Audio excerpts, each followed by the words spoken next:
Hi everybody, once again I get to share another Good to Know Monday tip with you.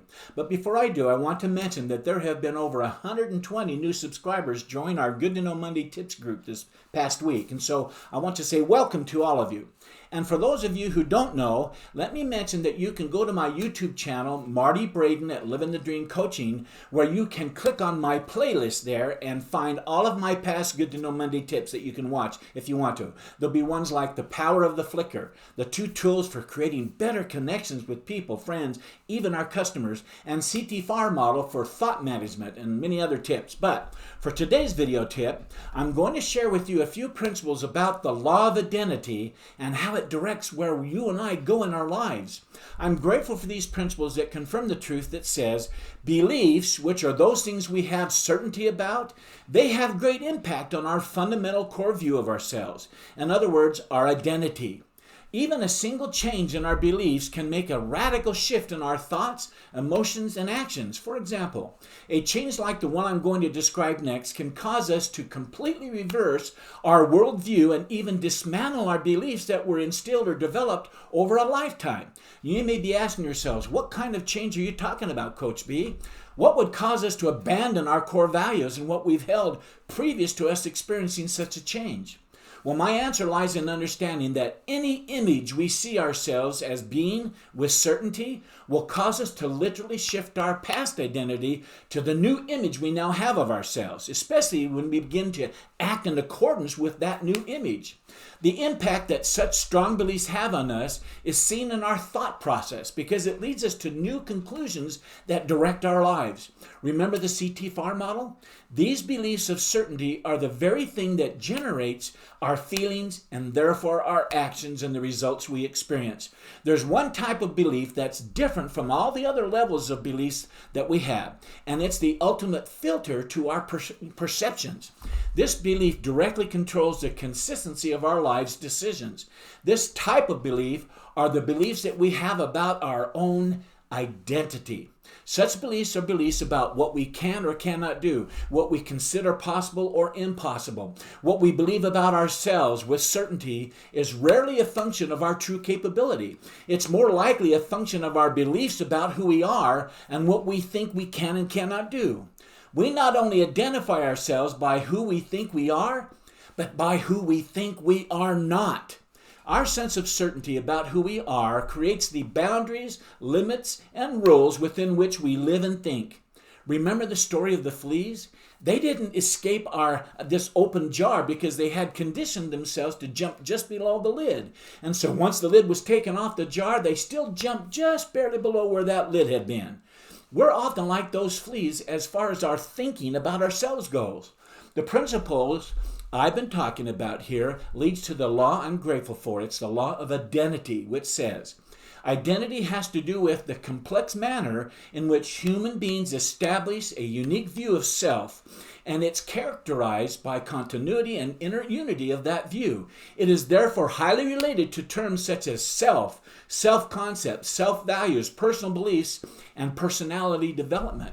Another way of saying this in a more simplified term is that our capability is constant, but how much of it we use depends on the the identity we have of ourselves. This leads me to the last thing I want to talk about briefly. I'm grateful for Henry Ford, who simply said, "Whatever you think you can, you think you can't, you're right." Time and again, researchers have shown that students' capabilities are powerfully impacted by the identities they develop of themselves, which often is the result of their teachers' belief in each student's level of intelligence. What makes these studies significant is that these students have not actually demonstrated higher levels of intelligence, and in fact, some had previously been labeled poor students. Yet, it was their sense of certainty that their teachers helped instill in them, that being that they were superior students, they preached that into the students every day. This is what triggered their success. The reason I bring this up is because the import impact of this principle called identity is not limited to students with good or bad teachers.